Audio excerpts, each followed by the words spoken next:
Maisi serta Ringan di Menara Kompas akan memantau pergerakan IHSG dan juga rupiah pagi ini. Kabar gembira datang dari Beijing, saudara ya, setelah pertemuan perpanjangan tadinya 2 hari menjadi 3 hari, akhirnya kesepakatan mulai terlihat antara Amerika Serikat dan juga Tiongkok yang membuat nilai tukar rupiah juga kembali menguat 36 poin pergerakannya, penguatannya 14.089 per dolar Amerika Serikat, saudara. Dari pihak Amerika Serikat mengatakan bahwasanya Tiongkok sepakat akan membeli produk-produk dari Amerika Serikat ya, mulai dari produk pertanian, manufaktur sampai kepada energi seperti itu. Dari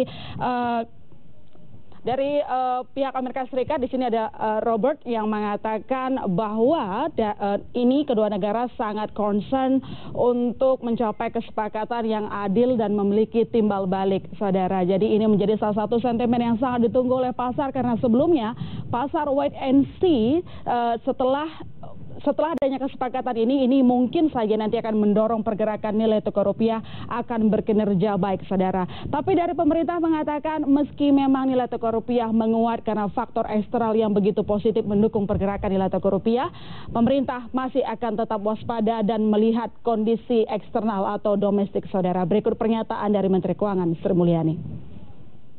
Karena pengaruhnya kan tidak single, jadi dalam hal ini kita lihat dari sisi dinamika terhadap masyarakat, terhadap perekonomian, industri, terutama industri manufaktur, kemudian industri ataupun sektor-sektor yang tergantung pada sumber daya alam, tidak hanya dari sisi kurs tapi juga dari sisi pertumbuhan ekonomi dunia dan juga dari sisi dinamika perang dagang.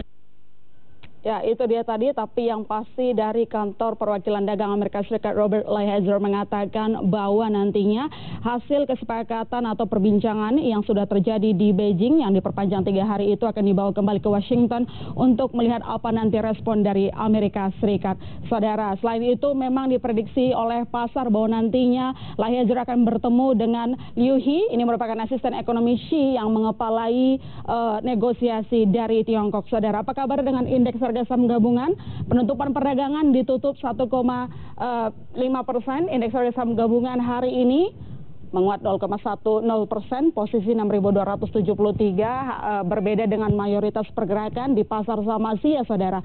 Kospi, Hang Seng, Nikkei semua terkoreksi, tertinggi koreksinya ada di Nikkei 1,38%, hanya satu saja di pasar Asia yang akhirnya memiliki kinerja yang sangat baik. Dari analis memproyeksikan indeks harga saham gabungan ini meski memang data-data domestik menunjukkan bahwa banyak sekali yang mendukung pergerakan IHSG, tetapi tetap saja eksternal akan menentukan kemana arah pasar keuangan, saudara. Analis memprediksi bahwa salah satu sentimen seperti shutdown pemerintahan Amerika Serikat juga akan membayangi pergerakan dari IHSG. Dan yang pasti, saudara, pada 15 Januari nanti voting Brexit akan dilakukan. Kemana arahnya? Ya, apakah nanti ditolak? Kalau ditolak, ini diyakini nanti akan mengganggu pasar negara berkembang ya, tidak terkecuali untuk Indonesia. Kita akan menunggu, tetapi yang jelas setelah ada sinyal positif antara Amerika Serikat dan juga Tiongkok, kita harapkan nanti dapat menopang indeks harga saham gabungan dapat terpompa naik ke atas seperti itu. Apa kabar dengan Wall Street, saudara? Setelah kesepakatan,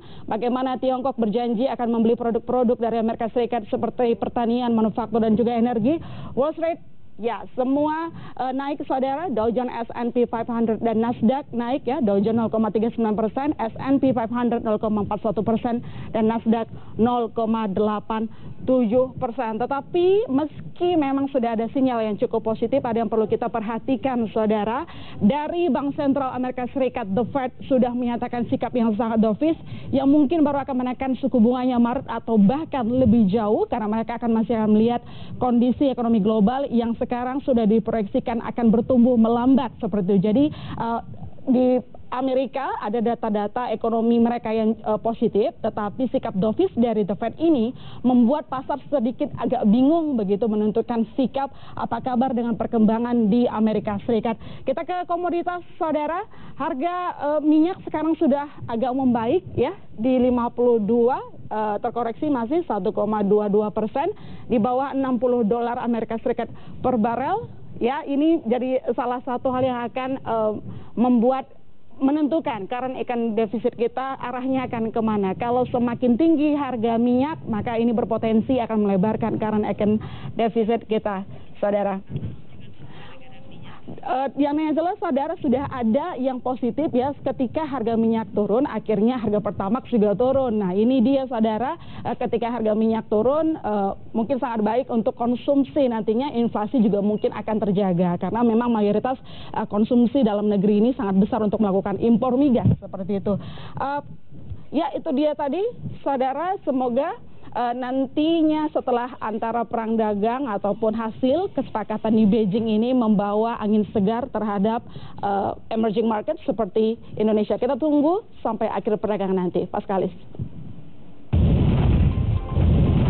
Pantauan tadi sekaligus menutup Kompas Bisnis pagi ini. Saya Paskalis Siswari undur diri. Terima kasih, sampai jumpa.